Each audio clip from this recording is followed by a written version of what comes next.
Hey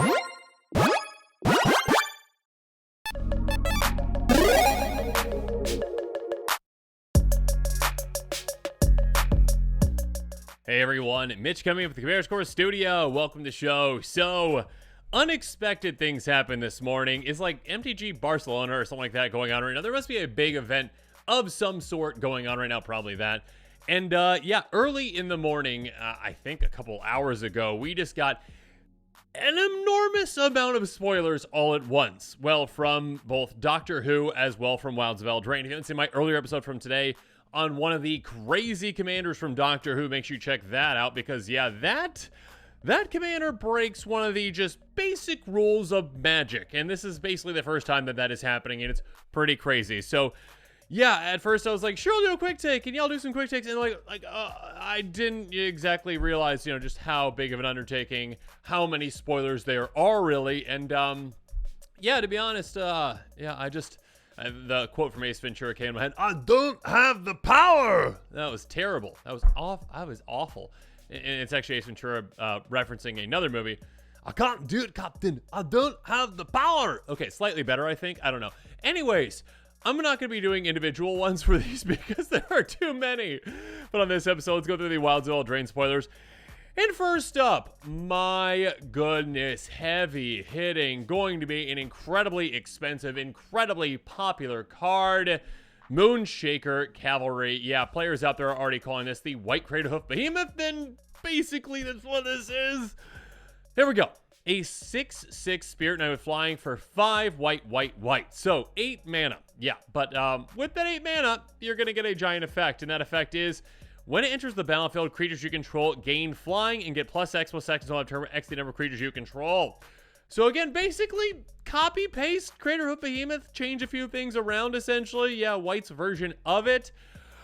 Gross! My goodness, game-ending gross. And unlike green, which has basically no blink effects, you're in white, which has a lot of blink effects. You got Cloud Shift, you got Ephemerate, you got all those things. So if you don't finish your opponents off with the first ATB, or maybe you finish like 2 of your opponents off, you're going to be able to do that with the next one.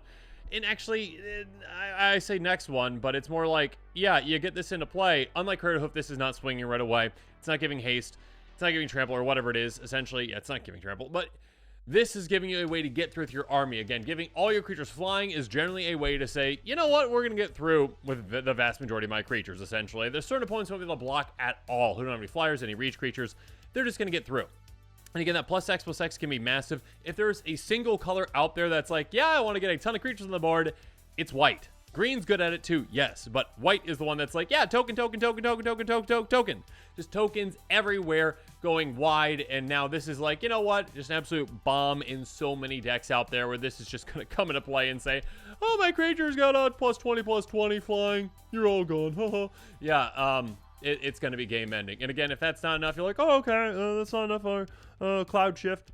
Comes back into play, and again, because again, this is not like a enters battlefield if it was cast triggered. This is just, hey, very easy to use and abuse ETB, but again, usually you probably don't need to even do that. So, yeah, white apparently now has a Craterhoof Behemoth. Good for you. We'll see if the other colors get one out. Is this going to be, Wizards, is this going to be a cycle? I mean, maybe it's going to be like a 20-year cycle where like in, 8 years from now, we'll get a red one, and then a blue one, then a black one. But yeah, this is definitely a game-ending card that's, again, a mythic. It's going to be expensive. It's going to be very, very popular because, again, there's so many white decks out there that go wide. Go so wide. Again, tokens, just go wide strategies. Gross. And yeah, if you're in a Selesnya deck that goes wide, now you can use Craterhoof and this side by side. So have fun with that grossness. Anyways, moving on. We got some other awesome gross things, including a brand new commander, Talion the Kindly Lord. A 3/4 Fairy Noble with flying for 2 blue and a black, yet another mythic. As it enters battlefield, choose a number between 1 and 10. It's always interesting when you see cards that do something completely different. Like, oh, okay, all right. You got my attention. Now what? What's going on? Whenever an opponent casts a spell with mana value, power, or toughness equal to the chosen number, that player loses 2 life and you draw a card. That's spicy. That is a really spicy. That's like, hey, yeah, I mean, okay, I guess there are ways to understand, what the best number to pick in the situation might be. If you play Telepathy, that's probably like the golden pig of this deck, right? Essentially, hey, all your opponents are playing with their hands revealed. Great. Now you know exactly what they're going to be doing, essentially. And yeah, you say, okay, cool, all right. You might even get your notepad out and just be really annoying. Maybe you've got an Excel spreadsheet off to the side where you're just typing out all the cards your opponents have and their power, their toughness, the mana value, calculating what the number you should pick is. I mean, I wouldn't say don't do that, but that might take some time. You might, throw off your playgroup just a little bit by doing that. Yeah, I think there's already been some sleuths on the internet that have already kind of done the math on this, essentially, just in general, essentially, when it comes to what you should be picking. And the answer is kind of boring. I mean, not boring, but it's just like, okay, like, typically when it comes to mana value, power, and toughness, you should be picking between, like, 1 and 3. I mean, depending on the format, I think. I can't remember what format they were doing this on. I'm sure it was Commander, but I think 1 and 3, and I think 2 was the sweet spot, typically. But again, it depends on your playgroup. Depends on, what kinds of decks they're playing. If you're playing against, creature, a heavy creature deck that's got some, like, big creatures in it, that's going to change your numbering and that kind of stuff as well. Playing in Spellslinger, it's going to be lower to the ground. So, yeah, it really depends. But again, yeah, I mean, a key with this commander is going to be, telepathy. Who knew? Being able to see your opponent's hands can be huge for this. Obviously, again, it's an ETB with this, so if you need to blink this, I mean, you've got Ghostly Flicker, those kinds of cards as well. Blink it, get back into play. Feign Death type effects, if someone tries to take it out, you can pick a different number. If you, Cyclonic Rift, if you Aether Gale, if you bounce things back to your opponent's hands and you kind of know what those things are, then yeah, you can be like, okay, yeah, I'll make sure I pick the right number. But yeah, I mean, the actual pain, the amount of pain that you're causing your opponents with this is a lot. They're casting spells. It's like, yeah, that's a huge cost for them to cast and be like, okay, I lose 2 life every time I do that. On top of that, my opponent draws a card. So yeah, of course you got ways to really take advantage. You could Wound Reflection to double that up and just make it even more pain for your opponents to do what they want to do. And also, yeah, that Thought Reflection, all the reflections apparently, at least the 2 that you can use. Thought Reflection or, Teferi's Aegis Insight to double up on that card draw as well. Maybe Psychosis Crawler as well to be like, hey, I'll drain you further. So a lot of cool things that you can do this one. I'm excited to see some builds around it. And again, excited to see kind of just how this kind of commander evolves and, what kind of numbers players really start to pick. Again, are you going to mathematically figure it out, or are you just going to, go with the wind and figure it out, on the fly, or have a lot of blink effects so you can adjust? So yeah, we shall see. Moving on. Ashiok, Wicked Manipulator. Now, correct me in the comments below if I'm wrong on this. I read somewhere that apparently Mark Rosewater, the head designer at Wizard, said that from now on, they're only going to have 1 Planeswalker per set. Is that true? I don't know. And if so, this is the Planeswalker apparently in that set. So let me know in the comments below if that's correct. I got no idea. I know they said they're going to be big changes to Planeswalkers moving forward after all the stuff, but yeah, we shall see. Let me know in the comments below. It's pretty interesting if that's actually the case. And as someone who's, I'm not going to say like not a fan of Planeswalkers. They're just not my favorite type. I mean, I played the game before there were Planeswalkers. I left the game, and then Planeswalkers came out. I was like, just okay. I mean, and they do see play in Commander, like, with like Super Friends decks, but outside of that, they're not typically as good as they are in other formats because you got 3 opponents who can attack. That Planeswalker, you have to defend against 3 opponents versus 1. Anyways, play Ashiok. Let's go. 5 starting loyalty, Ashiok, 3 black. If you would pay life while your library has at least that many cards in it, exile that many cards on top of your library instead. Interesting. I mean, Grizzlebrand would be a nice combination, but that's banned. But I mean, there's other things like, Bolas's Citadel, those kinds of things that are like paying life. Yeah, that's quite spicy. There's a lot of other pay life things. Oh wait, isn't there like oh goodness, there's gotta be something infinite combos with this as well. I mean, not infinite, place on top of your library. Anyways, +1, look at the top 2 cards of your library, exile one of them, put the other in your hand. Nice. So again, basically just some nice straight up card advantage there. -2, create 2 1/1 Black Knight creature tokens. With at the beginning of combat on your turn, if a card is put in exile this turn, put a +1 counter on this creature. So these can get quite massive throughout the game. That's nice as well. -7, target player exiles the top X cards of their library, where X the total mana value of cards you own in exile. That's quite spicy. Again, if you get a ton of things in exile, you can just like take someone out. Again, it's not just total number of cards that you have in exile, it's total mana value. So that can be a good finisher as well. What kinds of decks will this actually fit in? I mean, again, ones that utilize pay life. I'm sure there's, again, some weird synergies. There may be some combos that you can utilize with this. Yeah, it's quite spicy. It's very spicy. Is it the best for Super Friends? Maybe not. I mean, getting some blockers out there is nice. But yeah, it's pretty specific. So we shall see. I mean, this will have a bigger impact on their formats as well. But yeah, I mean, Planeswalker fans out there definitely exist in Commander. And yeah, maybe consider this one. Moving on. Cruel Somnophage. Hopefully I'm saying that right. Star for 1 in black. It's a nightmare. Power house each equal to the number of creature cards in all graveyards. So when I first saw that, I was like, yes, my Power Matters deck for, Mr. Orfeo, Hotline Fling, oh yes, and then all of a sudden, unfortunately, there's some blue over there, so that won't work. Because apparently, now we've got some adventures coming back, which is fantastic, but correct me in the comments if I'm wrong on this, I believe it's the first adventure that is a different color than the actual card. So the adventure can't wake up, which, has anyone ever seen the Evanescence remake with Goofy? I can't wake up, wake me up inside. No, okay, anyways, go watch that at some point. It's a sorcery adventure for a 1 and a blue. Target player reveals four cards. So again, adventures are back. I really like adventures, and of course there are adventure commanders even now that you can like to take advantage of adventure kind of spells.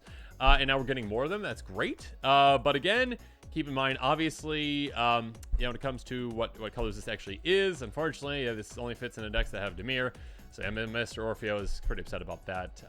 But yeah, anyway, start playing mills 4 cards. Sure, mill someone, get more creatures in graveyards. But yeah, this can actually be a giant threat at a certain point because sure, in standard and those kind of formats, great. Yeah, mill someone, get some creatures in the graveyard. But in commander, it's like, yeah, hey, you got 3 opponents. If you're playing in any kind of a deck that has like edict effects, wrath effects, other kinds of mill, essentially, you're going to get a lot of creatures in the graveyards, and again, it's every single one's graveyard, not just yours, just your opponent's as well, everyone's.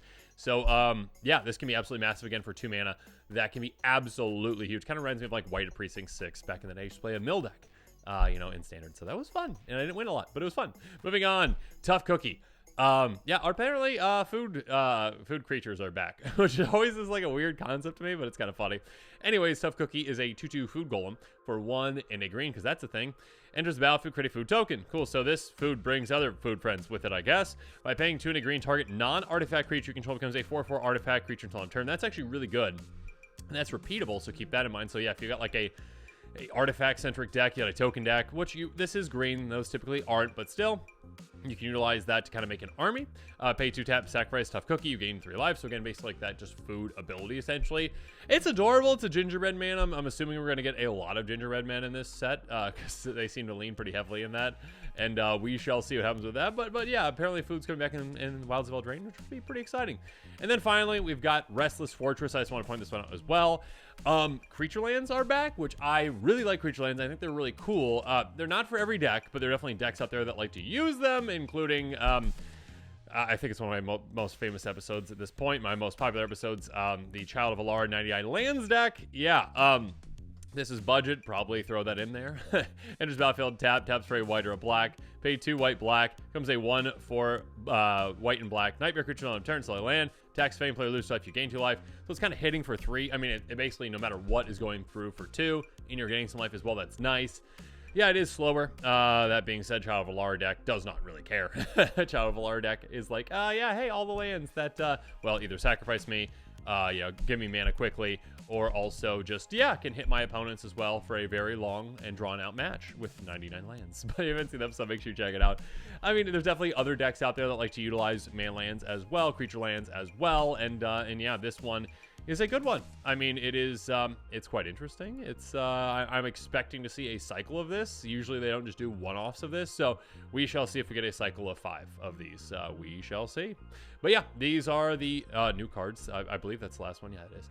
That we are getting apparently from Wilds of Eldraine. We got an way early preview. Again, we just finished Commander Master spoilers, but you know, with Wizards, they're kind of impatient when it comes to spoilers. They're like, spoilers again, spoilers again. Here's a shiny thing. Here's another shiny thing. Shiny things everywhere. So it's kind of tough to keep up with it all, but I'm trying my best. I'm going to try to help you out with these too. So yeah, let me know in the comments what your thoughts are on all these. Let me know what your thoughts on my breakdown are on these cards. What's your favorite out of these? Are you excited for the new white Craterhoof Behemoth? Are you very scared that you're going to be playing against it and it's going to be coming down and taking you out very quickly and very easily? So yeah, let me know in the comments what your thoughts are on all these. And of course, as always, thanks again and have a good one. This show and episodes like this one are possible thanks to viewers like you. If you're looking for an easy way to help support this show, make sure that you like, share, and subscribe. Also, hit that bell notification icon so you don't miss any new episodes. You can also go check out our playmats and other merchandise at thecommandersquarters.com. We also have a ton of brand new t-shirt designs in stock, so make sure you check out those as well. Another easy way to support this show is with our TCG Player affiliate links. So whether you're buying a deck or individual cards, you can use this general link right here or one in the description. And the final way that you can support this show is by supporting us directly by becoming a patron. There are many benefits to being a patron, and I truly couldn't do this without all of their support.